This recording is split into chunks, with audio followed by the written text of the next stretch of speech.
It's just the bureaucracy taking hostage the dissemination of scientific information. The signal drops without warning. One moment. Maven is streaming clean telemetry as it slips behind Mars, then the feed goes dark, not degraded, not distorted. Gone. The timestamp freezes on October 2nd, locked to the exact window when Maven has just finished observing 3I Atlas.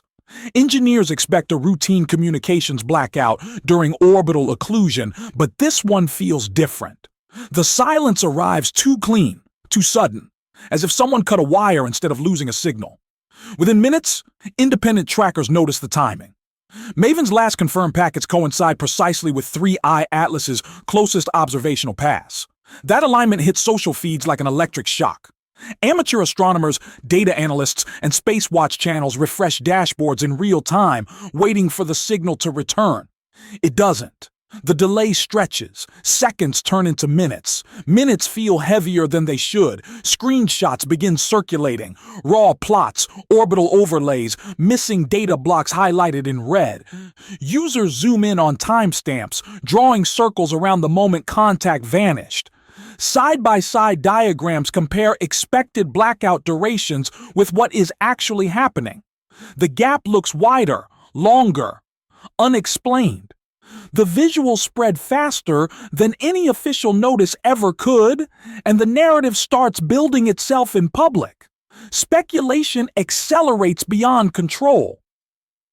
Some claim Maven was transmitting something it wasn't supposed to. Others insist the spacecraft captured anomalous readings during its final scan of 3Y Atlas, data that triggered an immediate cutoff. The lack of confirmation feeds the fire. No clarification, no reassurance, just silence where signals should be. Fear doesn't come from evidence, it comes from absence. The tone online shifts from curiosity to suspicion. The blackout is no longer described as routine. It's framed as intentional, deliberate. A pause that means something. Threads suggest data locks, emergency protocols, unseen flags tripped during observation. Words like containment and suppression start appearing, not from scientists, but from the speed of collective imagination filling a vacuum. As minutes stretch into a visible gap, the silence becomes the event. People stop asking what Maven saw and start asking why they're not allowed to see it. The lack of immediate explanation feels louder than any alarm. What should have been a forgettable orbital blind spot now feels like a door closing, sealing something on the other side. By the time the signal is expected to return, the internet has already decided the outcome. Something happened. It happened during the pass. And whatever it was, the silence came first.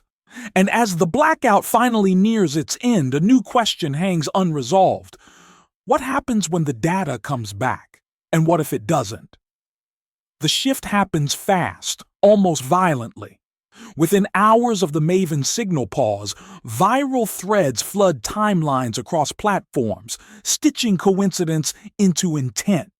Screenshots circulate showing mission logs frozen at exact timestamps. Amateur analysts zoom in on orbital charts, claiming the spacecraft went silent seconds after completing a pass of 3I Atlas. The timing is framed as too precise to dismiss. The implication spreads before anyone can slow it down. Claims escalate. Unverified accounts insist Maven captured images that will never be released. Posts compare earlier data drops with the missing window, circling gaps and labeling them unpublished frames. Arrows point to blank timestamps. Red boxes highlight orbital overlap. The language shifts from curiosity to accusation. Silence is no longer neutral, it is framed as selective. The theory mutates in real time. What was introduced as a comet is now described as something else, a probe, a watcher, an object that adjusted position while being observed. Hyperbolic trajectory turns into directional choice. Velocity becomes intent. The word observer replaces visitor in captions and headlines. The object is no longer moving through space. It is positioned as engaging with it. NASA's absence feeds the fire. No immediate images, no rapid clarification, no reassuring visuals. The delay, normal by scientific standards, becomes combustible in the public mind. Each repost sharpens the narrative, removing uncertainty and replacing it with motive. The pause is no longer a delay, it is reframed as a decision. Fear evolves into structure. Threads align timestamps with orbital diagrams. Charts are color-coded. Timelines are synced. Fear becomes chronological. It has dates, seconds, and coordinates. The argument no longer asks what happened, but why now? Why did silence align with proximity? Why did the pause happen at the exact moment attention peaked? The framing shifts again. 3i Atlas is no longer passing. It is being watched, or worse, doing the watching. Comment sections fill with the same question repeated in different forms. Why did observation and silence overlap? Momentum replaces evidence. The narrative outruns verification. By the time scientists begin preparing responses, the public story has already locked itself into place. And just as the theory reaches critical mass, screens refresh, threads multiply, and a new claim begins to surface, suggesting the silence may not have been the only anomaly detected during that window. The word lands like an alarm that cannot be silenced. Interstellar. When astronomers confirm the designation 3.1, the tone of the conversation changes instantly. This is not a local comet. This is not debris from the sun's birth cloud. This object did not grow up here.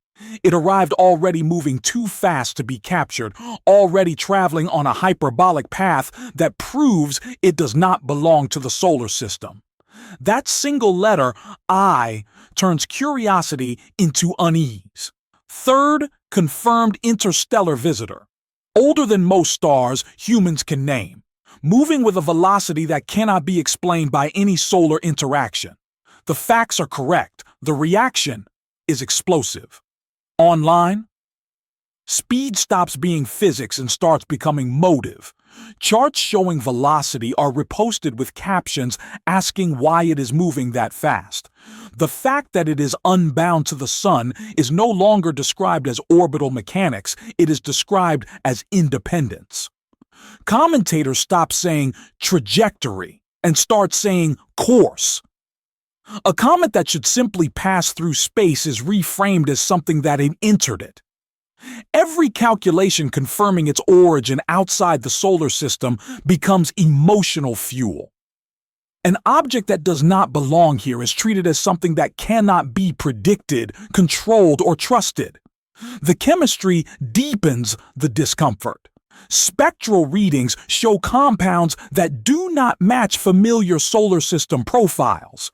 Scientists describe them carefully, using cautious language about outgassing and interstellar exposure. Online, that language is stripped down and reshaped. Unusual becomes unknown. Rare becomes never seen. The absence of perfect matches is presented as proof of danger rather than distance. The science does not say threat, but fear does not need threat. It only needs difference. An interstellar difference feels personal, as if something from outside the neighborhood crossed a boundary without permission. By the time experts try to clarify, the word has already changed shape. Interstellar no longer sounds neutral. It sounds invasive. It sounds intentional. People stop asking what 3i Atlas is made of and start asking why it came from so far away at all. Nothing false has been said. Nothing fabricated is required. The fear forms entirely from emphasis, what is highlighted, what is repeated, what is left without emotional buffering. The designation was meant to classify. Instead, it ignites. And as the name spreads faster than the data, a new question takes hold. If This object was never meant to be here, then why did it arrive now? The statement finally drops, but it lands into chaos, not calm. NASA releases its explanation after days of silence, at the exact moment fear has already locked into place. Officials describe the Maven communication pause as routine. They explain that the spacecraft passed behind Mars, temporarily blocking the signal. They say the timing only appeared dramatic. They emphasize that no data was lost. Everything, they insist, is normal. But the word normal no longer works. Engineers point to data processing backlogs, calibration checks, and verification protocols that must be completed before anything can be released publicly. They mention internal reviews, cross-checks, and clearance procedures. A brief line references administrative delays tied to recent government disruptions. It is all technically accurate, scientifically sound, procedurally correct, and emotionally useless, because the explanation comes after the screenshots spread, after the timelines were aligned, after the silence was framed as intentional. The damage is not in what NASA says, but in when it says it. Online, skeptics dissect the wording instantly. They note how carefully the statement avoids specifics. They question why the explanation was not issued during the blackout instead of days later.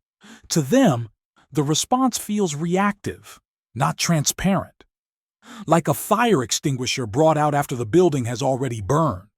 To believers of the theory, the tone feels defensive. Every clarification sounds like confirmation. Every technical detail becomes camouflage. The more NASA explains how routine the delay was, the more suspicious the delay feels. Routine does not explain this timing. Procedure does not explain this coincidence. Scientists remind the public that data delays happen constantly. That calibration is slow by necessity. That science moves carefully for a reason, but fear does not move carefully. Fear moves faster than peer review, faster than press releases, faster than facts. The gap between the event and the explanation becomes the real fracture point. It is no longer about Maven. It is no longer about Mars. It is about trust. By the time order returns, the narrative has already organized itself. The silence has been archived, time-stamped, and emotionally charged. Even if nothing unusual is found, the pause itself now exists as evidence in the public mind. Procedural silence may be innocent, but viral silence is never neutral. And just as officials try to close the case, a new problem emerges quietly in the background. The next wave of data is still pending, and now, every delay ahead will be watched like a countdown, because what comes next may not be about explaining the silence, but surviving what it triggers. They release the data, and instead of relief, suspicion detonates. Astronomers step forward almost in unison. The object behaves like a comet. Outgassing is detected. Dust plumes are visible. Gas signatures align with volatile release driven by solar heating. Spectral scans show no technosignatures, no sharp edges, no artificial symmetry, no signals embedded in the noise. On paper, 3-Eye Atlas looks ordinary, at least as ordinary as something born outside the solar system can be. NASA confirms it. ESA confirms it. Hubble's observations match ground-based telescopes. Independent teams, different instruments, same conclusion. The data converges cleanly. Scientifically, this is what resolution looks like. But online, the reaction turns dark. The agreement itself becomes the problem. Viewers notice how fast the statements align, how similar the language sounds, how quickly dissent is framed as addressed. To some, consensus no longer signals confidence, it signals choreography. Screenshots circulate, comparing phrasing across agencies. Words like expected, consistent, and no anomaly are highlighted in red. The more precise the science becomes, the more artificial it feels to those already primed for doubt. Then, the unorthodox voices enter the frame. A handful of speculative thinkers, some credentialed, some not, are pulled into the spotlight by algorithms hungry for contrast. Their words are clipped, reposted, stripped of nuance. Caution becomes suggestion. Possibility becomes implication. Unlikely is reframed as not impossible. And no evidence quietly mutates into not yet disclosed. Debate is mistaken for fracture. The public doesn't hear methodological disagreement. They hear institutional stress. They don't see peer review. They see backpedaling. Each attempt to explain uncertainty feeds the belief that certainty is being avoided on purpose. The paradox tightens. If scientists argue, something is wrong. If they agree, something is hidden. Fear no longer needs anomalies. It feeds on timing, tone, and silence between sentences. It feeds on the memory of delayed images, paused signals, and carefully worded briefings. The absence of proof stops mattering. The absence of reassurance becomes enough. Suspicion detaches from data and begins to move on its own, spreading faster than any correction can follow. Nothing extraordinary is found. And yet, nothing extraordinary was required. Because now, the object isn't the mystery, the response is. Trust erodes not from contradiction, but from alignment. And as 3i Atlas continues its silent path through the solar system, a new question takes hold, sharper and more dangerous than the last. If nothing is wrong, why does it feel like everyone is bracing for what comes next? The object does not slow down. 3i Atlas keeps moving, silent and precise, following a path that cannot be argued with or altered. While feeds refresh and comment sections explode, the interstellar body continues outward, already past the point where easy answers can catch it. New tracking data arrives, but not all at once. Measurements come in fragments. Revised velocity curves, updated brightness models, subtle changes in coma behavior. Nothing dramatic on paper, nothing explosive in a headline. And yet, the gaps between updates feel louder than the updates themselves. Scientists emphasize patience. Verification takes time. Cross-checks are mandatory, but online, time has become the threat. Each hour without a release is treated as intent. Each delay is read as choice, not process. The comet's behavior remains technically consistent, yet psychologically destabilizing. Its exit trajectory is clean, fast, and final. There will be no second pass, no correction window, no chance to look again if something was missed. That finality sharpens the fear. Every new dataset now arrives under suspicion. If nothing strange is found, viewers ask what was filtered out. If something unusual appears, they ask why it took so long. The narrative has already decided the rules. The anomaly shifts away from the object itself. It moves into the human response. Forums track timestamps instead of stars. Screenshots replace spectra. Trust erodes in real time, faster than peer review can stabilize it. Officials repeat the same truth in different words. No confirmed signals, no artificial structures, no evidence of intent. But reassurance no longer calms. It triggers deeper doubt. As 3i Atlas fades from powerful telescopes into background noise, the unease does not fade with it. The object leaves the inner solar system. The story does not. What lingers is not discovery, but near discovery. The feeling that something was almost seen, almost captured, almost explained. And once that feeling exists, it does not need proof to survive. Because now, the question is no longer what was 3i Atlas. It is what else will leave before anyone is ready to speak. And that is where the next phase begins.